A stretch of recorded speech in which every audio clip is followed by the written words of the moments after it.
What must remain, and indeed what must grow within us, is a sense of the enormous responsibility we have inherited to continue his work. He has handed the baton to us, and we dare not drop it.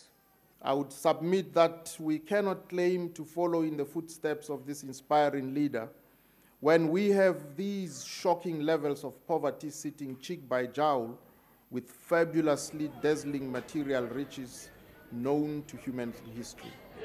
No, I think that what's happening today is good, that the public, are also given the opportunity, because he was the leader of our country who actually distinguished himself to the extent that today, actually, we can say one of the greatest world leaders that the world has ever seen. Sy kernboodskap wat my betref was geweest dat daar nooit weer onderdrukking van enige groep mag wees na enige kant toe nie.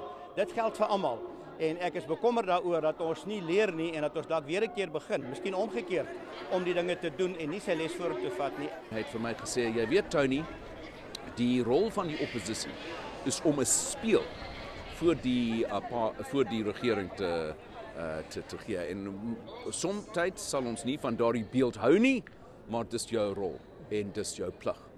En ek het dit aanvaar. En Mandela het dit baie meer maklik gemaak, ons miskien is een of twee van sy opvolgers. Hey, ons mense geleer dat ons moet mekaar leer respecteer. As 'n mens sê dat almal moet dieselfde regte hê, jy sê eintlik dat almal moet aanvaar word vir wat hulle is. Dit wil sê mense, bloot mense.